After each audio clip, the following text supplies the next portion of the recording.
What's up, everybody? So sorry I'm a little late. Had a very busy weekend and stuff to do, so I wasn't able to record on Friday like I normally do. Finished Peacemaker season 2. It's all done now. It's it's in the past. This is the future. We did it. I didn't love it. Is where I'm at. I did not love season 2. Now, I did talk to my buddy Matt from Binge Buddies. If you ever watched the show, highly recommend it if you didn't. And he binged it with his partner over the weekend, and he actually really enjoyed it. Or not really enjoyed it, but he enjoyed it, more than I did, adjusting my mirrors while I'm driving. And I appreciate that. I've talked to a couple of my friends who are all like, yeah, it's not bad. No one really seems to be liking the ending, except for a few of the people like on Reddit and the like that I kind of scoured, just kind of see like, am I the only one who didn't like this? And there seems to be some like, whoo, real defenders out there. More power to you. This worked for you. Cool, good for you, man. Because there was a lot in here that did work for me. I liked getting some closure, which was nice. There wasn't a lot of it, but the stuff we did get, I did like. I liked where it ended eventually. Introducing salvation is pretty cool. I'm not sure what exactly they're going to do with it, because it doesn't seem like James Gunn is very interested in completely remaking comic book arcs, which is good for me. I also, for some reason, I had in my head that he said we weren't going to need to watch everything to understand everything. And here I am going, if I didn't see Superman, Peacemaker Season 2 did not make a lot of sense, especially by the end. And I have a bad feeling that if you didn't see Peacemaker Season 2, Man of Tomorrow is going to be like, what? But, I agree with the sentiment of let him cook, so let's let James Gunn cook. However, we do have a meal that he just cooked, and it wasn't very good. It wasn't bad by any stretch. I've definitely seen worse, but it definitely had that Marvel show stink on it, even though I know it's not Marvel. Apologies for how shaky my camera is as I'm getting through some of these rougher roads. So let's kind of dive into it a little bit. What didn't I like? I'm not a huge fan of montages. If they're used properly, I'm okay with it, but having 3 in an episode, especially an episode that's only an hour long, it's a bit extensive. Having two rock concerts of 2 different bands that you can tell James Gunn is a huge fan of. I mean, they were fun. Seeing Foxy Shazam play the theme song was fun. But I didn't need it. And then how fucking long was the "Your Heart Got Fucked in the Ass" song? Like, oh my god, that just kept going. And I don't have a problem with swearing. I don't have a problem with like harsh language. I don't have a problem with the idea of the song, but it just kept going. And it's like, we get it, heart fucked in the ass. It's kind of a cool thing to say, I guess. I was so distracted by that song that the meaningfulness of the montage beneath it, it was just lost on me. Like, I'm like, what are we even doing here? Okay, got it. Heart fucked in the ass. I got it. Thank you. Yes, understood. You're not in a good place right now.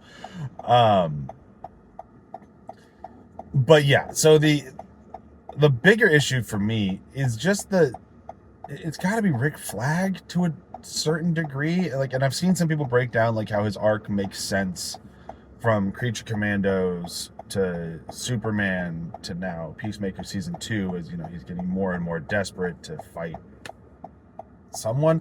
It never really tracked for me. When he started basically acting like Lex Luthor, I'm like, what are we doing here? Like, all his mannerisms changed, everything. Like, it felt like a body swap thing. To the point where my wife was like calling it out, like, that's not him anymore. Nope, no way. And then you get to the end of the episode, he's like, this is for Ricky, and Chuck's Peacemaker into the other dimension. Oh yeah, spoilers, by the way. I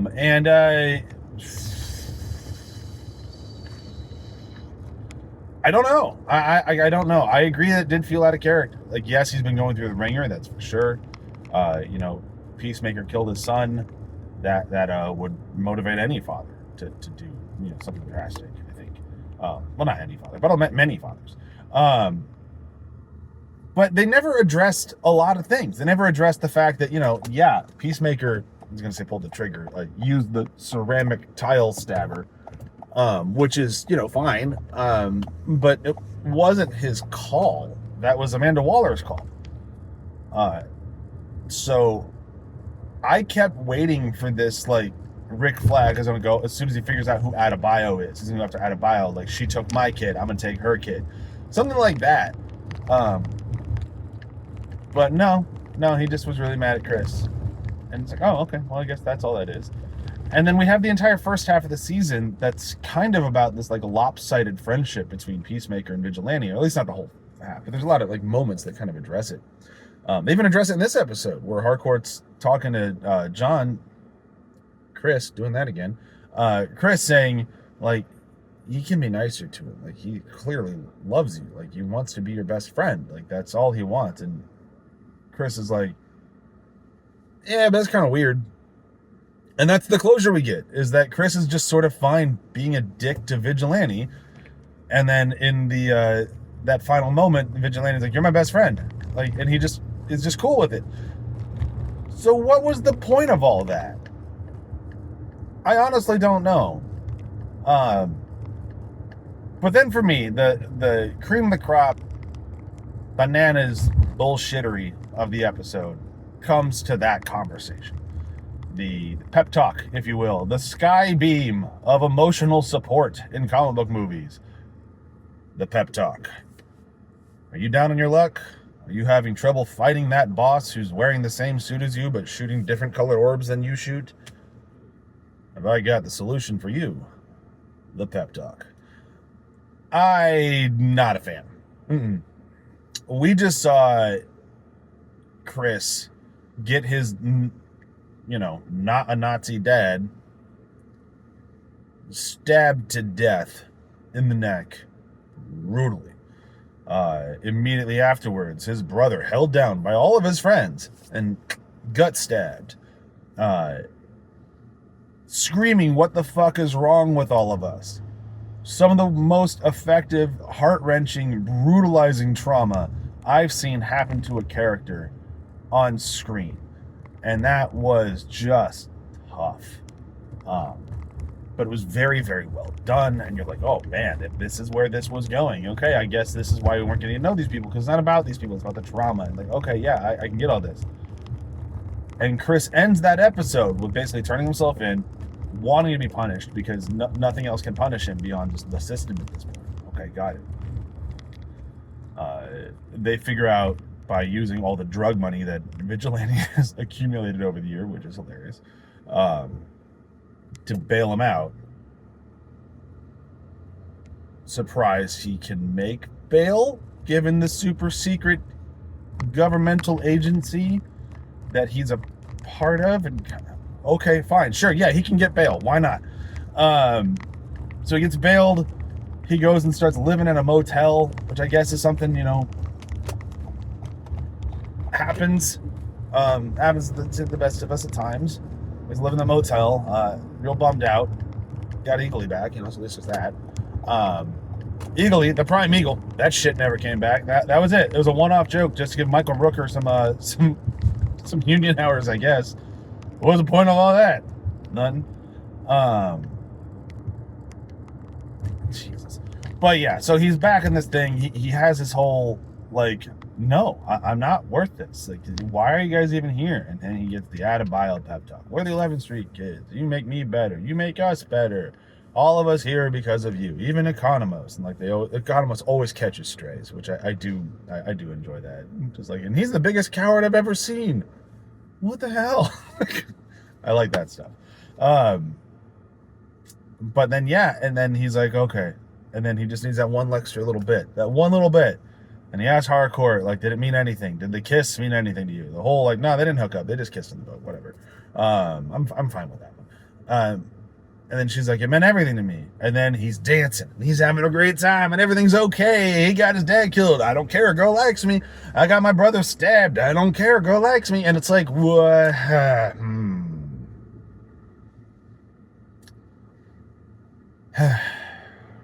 then we get another concert. So yeah, I'm yeah, I'm kind of cold on it. I think the season as a whole was a pretty solid, like 6 out of 10. The moments that were great were absolutely incredible. The fluff was kind of annoying. We still don't really ever have a reason as to why they brought in, forgetting her name now, the cyborg girl. She didn't really do anything the whole show. Tim Meadows was great whenever he was on screen, but what did he add to the show? Nothing much. Not really sure why he was there. Getting the cast of Superman back was kind of fun. Seeing them be like evil was kind of fun. Seeing them do blow off their console was kind of weird. I mean, maybe because I saw them in Superman, and like, I gotta be honest, I don't know how this like ping-ponging back and forth between super R-rated and super family-friendly is gonna go, because like, it just feels a little odd. I guess we're gonna find out more with Green Lantern, where apparently, what's his name, has said more F-bombs in a project than ever before. And it's like, well, we just saw you as the Justice Gang, Guy Gardner, and yeah, you said precisely 0 F-bombs. I mean, you're kind of a jerk, but... So yeah, we'll see how that ping-pong action goes, because I'm a little curious. I mean, granted, they do it in comics, but whatever. But I think that's kind of where I'm ending this, is... So the thing that we all kind of hate the most in comics, and I say we as like a general we, I'm sure there's people who should read it. I don't like having to read books to understand other books. I don't like full comic book runs that are only there to prep up the next comic book run. And as far as I understand it, Salvation Run is kind of one of those. I know there's some real big fans out there, and I haven't read it personally. I'm familiar with it enough to know that, oh, Salvation Run, there we go. But as far as I understood it, it wasn't one of the ones that I had to get to. Like, I've read a lot of DC, but I haven't read everything. And that was one of the ones I just kind of like, oh, I'll get to it eventually. And like, no one was really like, you need to get to this one, I guess, until now Peacemaker season 2. It's something I need to get to this one, so maybe I'll try to pick it up. But the long and short of it is like, if the most annoying thing about a comic book series is like when you get like a 12-issue run and you get to issue 11 and everything pops off. Everything. Man, 11 was that good. I can't wait for 12. And you get 12 and it's got this big, super special Jim Lee cover. And, you got to pick up issue right away as it comes out, because there's going to be 50 million reprints. And if you want to get any one that's even remote a little bit of money, you got to go get this issue 12 right now. Go, go, go, go, go. Get to your comic book shop. Get to every comic book shop. Get them all. And you go and do that. And you pick it up and you read it. And it's an epilogue. Kind of a boring epilogue. Extra-sized issue with even more art than has ever been art in a book. Epilogue. That's what we got. We got that issue 12, final book in the run. That's like, this is just setting up a crisis. Which, I mean, yeah, there's always a crisis in DC. I wonder what Flash is going to die next. Woo! But, sorry, I don't know why I'm being so mean to DC right now. It's like my favorite comic book series. But yeah, that's what this episode was that bullshit final comic that they way overhyped. You went out, you got it, you stood in the rain, you made sure you got issue 1, A cover, B cover, C cover, D cover, E cover, you got them all. It's amazing. And the book is really just okay.